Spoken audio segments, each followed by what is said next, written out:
No one wants to live in Mississauga. No one wants to go to Mississauga. No one wants to talk about Mississauga. And this is about to be how I introduced anyone who has jumped onto this podcast after seeing the Goal Guys video. If, by the way, you are one of those people, let me just say really quickly, welcome. I am so glad you are checking this out. I am sorry it's gone so badly in the first 5 minutes. This is Damoon. You've seen him in a couple of the Goal Guys episodes. I don't think anyone has heard you speak yet, but this is what he sounds like. These are the tangents he likes to go on. You started it with the whole, Mississauga thing. I just, Spider-Man, jump off and took a leap of faith. And I am going to desperately try and figure out as to the movie in question, which, yes, he jumps off buildings in Spider-Man Into the Spider-Verse, which is Sony's new animated film. This time about Miles Morales, a black and half Puerto Rican kid who, if you know anything about spider lore, gets bit by a radioactive spider, goes through the same transformations that you may have seen Peter Parker go through in previous Spider-Man films. But in this universe, there is already a Spider-Man, and as soon as Miles Morales is getting his powers, he stumbles into a giant cluster F of a Kingpin plot that involves him trying to open up the multiverse. Certain things happen, and the good Spider-Man is taken from Miles' life, and we were brought in a new Spider-Man from an alternate dimension, a Peter Parker who was older, more jaded, more burned out, and this has to be the guide who is going to show Peter the ropes, is going to show Miles the ropes. Also through this dimension are a series of other Spider-Men from all different animated backgrounds and all different universes that include Spider-Gwen, a great Spider-Noir, who's voiced by Nick Cage, Peter Porker, who is, what's the pun? Peter Porker, Spider-Hog? Spider-Ham. Peter Porker, Spider-Ham. There's an anime girl who fights crime with a robot. Am I missing any more Spider-Men? You said the Film Noir Spider-Man. Film Noir Spider-Man. So great, and has some of the best laughs in the movie. Yeah. I love this. I really had a great time at this. I just thought this was an excellent end-of-year treat. It's just a joy. It's probably the second best Spider-Man. I don't know. Best is kind of redundant, but I loved it on the level of I loved Spider-Man 2, Sam Raimi's. It's good, and someone I think tweeted this where they said, hey, we've entered you're going to have a whole year where Hope seems going to be lost, but at the end of it, you'll get it back again based on an animated Spider-Man movie. Just don't fret. And that was it. People will know me for some of my distaste for modern comic book films and the multiple rants I have because of them. But yeah, no, it's kind of will show you what you can do properly with a comic book movie. As you mentioned, it was a lot of fun. Why is it a lot of fun? A lot of grin back and forth. There are only things you can do with animation that can bring to the purest form of what comic book is supposed to be in terms of the panel, the word drawing, stretching out the realities of what you can push the idea of reality. The way this was presented with comic book formats and the words paneling up. They tried it once with these comic book movies. I don't remember if you remember Ang Lee's Hulk. It had very similar things with the word bubbles when he's having his origin story, and it was shot like panels. And people are now revisiting it and saying it was underrated at its time. But yeah, it was a movie that stretched the boundaries of reality, which is easier and affordable to do if it's animation, because it'd be impossible to do with in live action. And something we'll talk about later in the podcast. This movie does something so important that actually both this and kind of The Favorite did as well. Is well, we're gonna talk about The Favorite. No, it's important. Podcast, yes. In another podcast. But the one thing that I think is missing from when I argue with a lot of things is the idea of payoff and thematic resonance, in particular payoff. Mm-hmm. This movie is very good at payoff, either at a thematic level, a narrative level, or a character level. And that's my biggest draw with these sort of things. There's not a self-contained arc of a certain thing follow through that I find with a lot of Marvel movies. I think the two of the best examples that did the best, Guardians of the Galaxy 2 or Black Panther, which are probably two of my favorite ones. But this is what this movie did so well. It introduced each character and gave them a self-contained story and arc. And most importantly, there are quips in this movie because Spider-Man is a quippy superhero, but every line of dialogue isn't thrown away. Every line of dialogue either comes back, has an importance, or further pushes something, right? And in a movie where you only have 2 hours and there are 5, 6 different Spider-Man, you have to make sure that every line of dialogue actually delivers something. And this film did it beautifully. It reminds us that dialogue isn't something to be wasted in between the cacophony of explosions and the whole multitude of violence that we get in films nowadays. We live in a post 9/11 trauma. But I really appreciated that about this film. It used dialogue incredibly well. It knew when to pay things off. It knew when to narratively explain things on a thematic level and made you feel good and sad and teared you up. It knew how to pull at those heartstrings. So, all those reasons and more are why I enjoyed Spider-Man Into the Spider-Verse. Okay. I don't I don't know if I'm necessarily there on what you're saying about the dialogue, though I think it's, it's incredibly well written. There are a lot of great jokes in it, and there's deep-rooted character structures to this. There are multiple relationships that have great dramatic tension, and from this point forward, I should just say, to get into any kind of serious discussion, I'm going to start spoiling things. So if you have not seen Into the Spider-Verse, we both liked it a lot and would recommend you seeing it. If you hate spoilers and don't enjoy it, just hit pause on the podcast and don't listen anymore. But having the Spider-Man that is very much clearly seems to be pulled from the Tobey Maguire, Sam Raimi Spider-Man, being the original Spider-Man in this verse, and having that character die within the first 15 minutes sets up a really strong emotional beat that brings back to the idea of what those original Spider-Man films were about, which is someone who was willing to perpetually self-sacrifice for the good of others, for the good of literally strangers and the city of New York. Brings everything back to that point, which is emotional and beautiful, but also having the payoff of having another Spider-Man come in who is also Peter Parker, but is a Peter Parker who's been broken down, has lost people, and doesn't really believe in the cause anymore, coming in and then playing off of all those characters, having him re-meet Aunt May, having him re-meet Mary Jane. Those moments with just a supporting character had resonance, and that's not even touching how good all of the family drama is with the Miles Morales character, as well as Miles' relationship with Peter Parker himself, and his relationship with his uncle. All of these have a real sense of weight and loss, and tough things happen to Miles. This is a painful journey, which is something that Homecoming didn't bother to do. Homecoming, the biggest dilemma this kid faces is whether or not, prom or go on a mission for Tony Stark. The worst thing that happens to him is he gets his suit taken away. What's impactful about Spider-Man is that there is actual sacrifice, there is actual pain, and there's the idea of choosing to push forward and fighting through that pain and fighting through loss, because that's what a hero is. That is the whole crux of what this film becomes. There's like a lack of, and you consider these blockbusters like you mentioned, of pathos or earnestness or what you want to call empathy, right? You don't want to. A lot of these films don't go too far with it to kind of, and you kind of have to do a superhero film because superheroes, so much about them are loss and how you build or develop out of that loss and how it changes you, right? Mm-hmm. But a lot of like these superhero films I find tends to undercut that identity, right? And this film is very honest about its heart. It wears its heart on its sleeve, and you don't necessarily get that again with a lot of film nowadays. We're kind of scared of showing our emotions in a world so much of this where emotions are shown as a weakness, but it kind of is presented as a strength. Like you said, he's a character who gets knocked but comes back up, right? And it's only through getting knocked down that he actually has the moment where he's able to take ownership of his powers. Exactly, and that's what I mean by the identity of payoff. Everything in this film, there's not many films I know nowadays that deliberately draws to the attention of payoff and letting payoff be a thing, and not even for one character but multiple characters. And it's either through lines of dialogue, like literally leap of faith, or knocking down or getting back up, either if it's physical or verbal or thematically.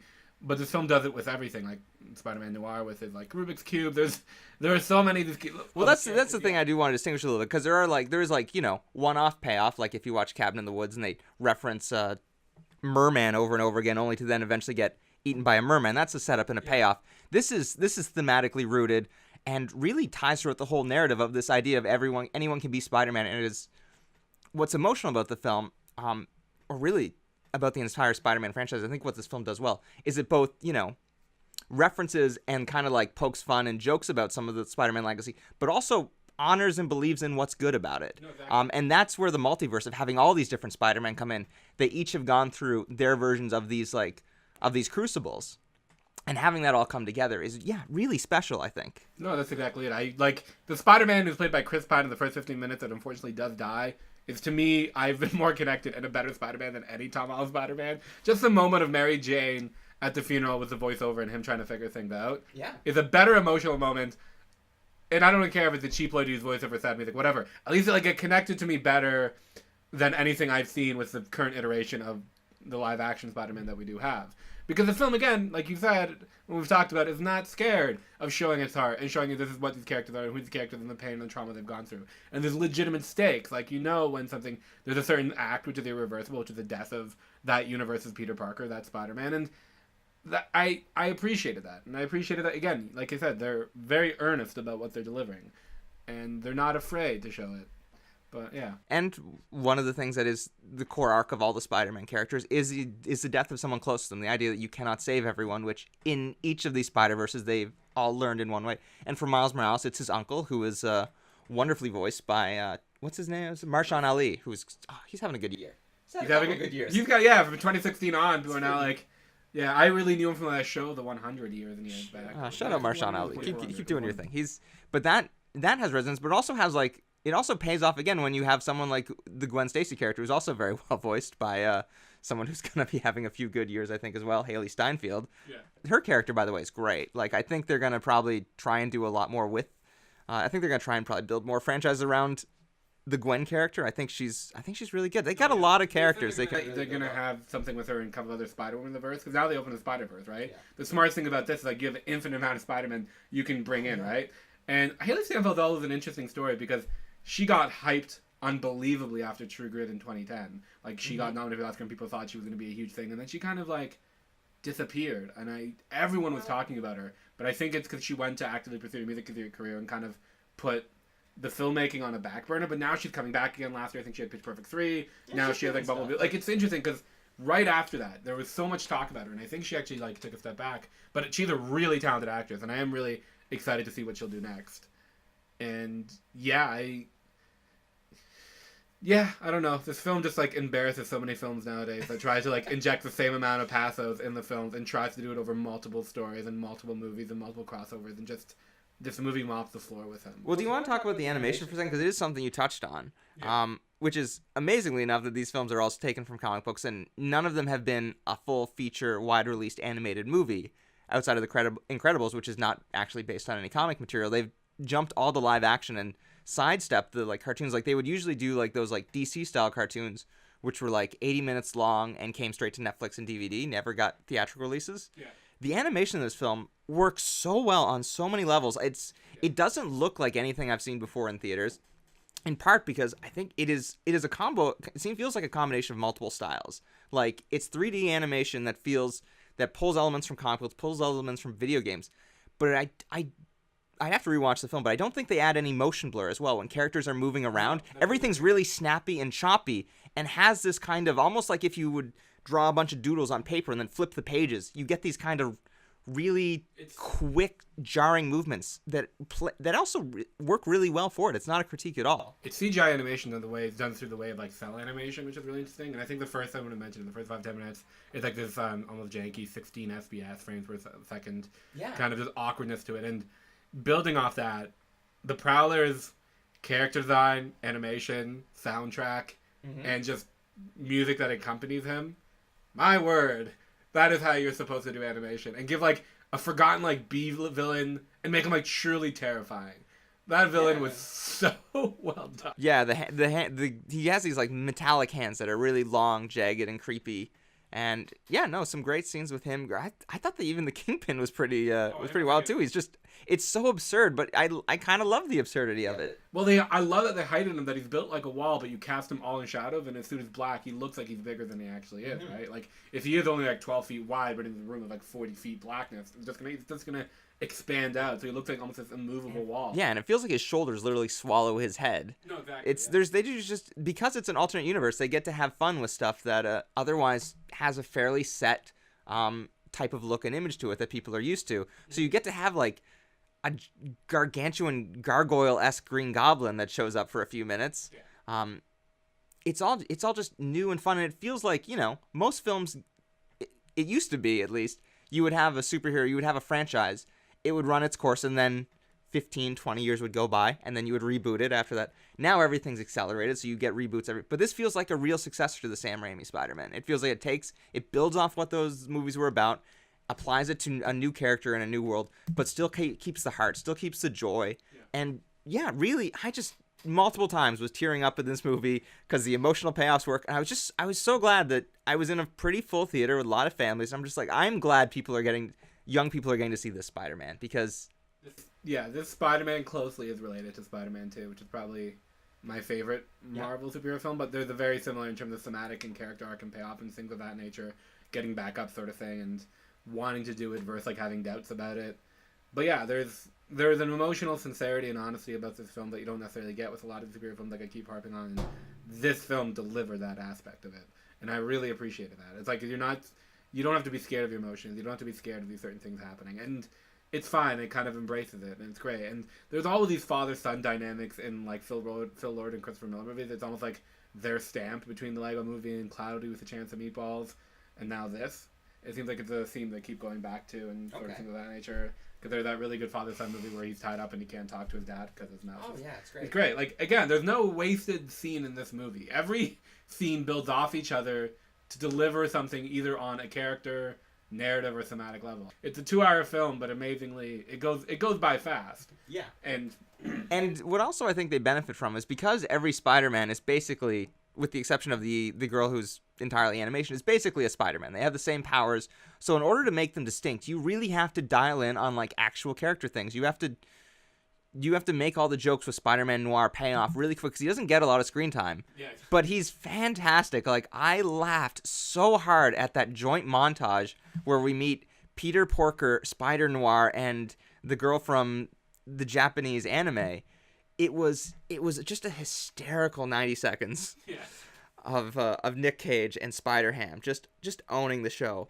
And I gotta say, I don't know if you can really stretch Spider Noir into his own feature, but if they ever wanted to bring back like those pre-movie shorts before, I don't know, Venom 2 or something, Just 10 minutes give me a 10-minute Spider Noir short. I would love that so much. Green Goblin would just be like some sort of Nazi that had some sort of serum that kind of got infected, kind of like a same thing that kind of like Captain America had that made him to like a Green Goblin monster, or like gets tied into something with the occult, and like Alistair Oh my Crowley showed gosh. up. But And you can bring in, like, I feel like Marvel actually had their own like Marvel Noir for a while, which I think is what which is what I think they pulled this character. no, from. every single one of these characters are actually based on a what if Spider-Man. Yep. None of them are like.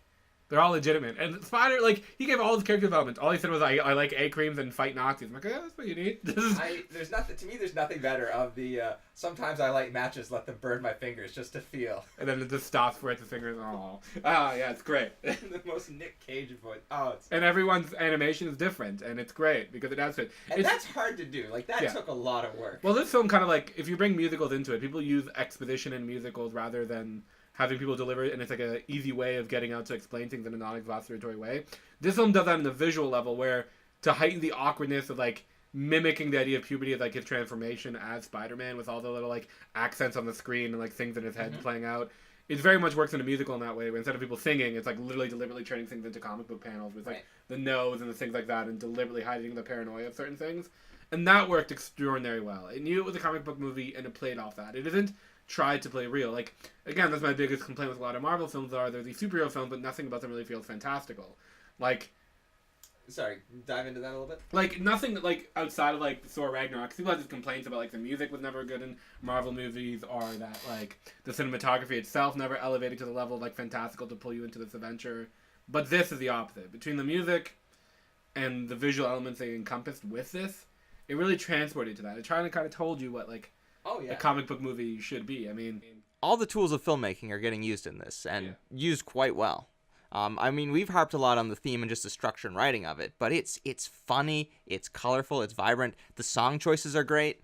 The music, the score, it all comes together so well, and you just honestly, like, I watched this movie and I'm almost feel like I'm scratching my head going, how did it take us like 25 years to figure out like well-produced animated superhero movies are a good idea? Like, that just seems like such low-hanging fruit in hindsight, but all of the characters made the jump right to live action. yeah. Maybe animation doesn't make as much. This movie's budget was $90 million, and it was the biggest animated opening in December, but that still only was around $25 million. Maybe people don't think adults will go to watch a cartoon, so they're losing a big part of their market. Adults were at my theater. I know No, yeah, but it's kind of a tricky thing because you see cartoons with your kids. No one, but again, maybe that was the same mentality with comic books. No one's going to see comic movies except for nerds, so why make them? And then people finally, realize it. So maybe this is a different iteration of it, where it's like, oh, maybe just not kids will watch it. Maybe adults will go see it. And I have a feeling I think a lot of people, given the glowing reviews, like, people are really excited about this film. I'm excited for other people to see it. I'm telling other people to see it. People on Twitter are going crazy for this movie. Even like in ways far beyond even I'm happy to share about it. Yeah. But it's really lovely, and I think coming out right before Christmas, I think it'll have good legs through the holidays. So I just hope. I think we've gotten so many Spider-Man movies that have felt a little bit like corporate cash grabs and haven't had the heart and soul and just all of the just joy that is in this film. I really hope a lot of young people go see it. It is the kind of like film that I just see a lot of kids going to see and it becoming their favorite movie.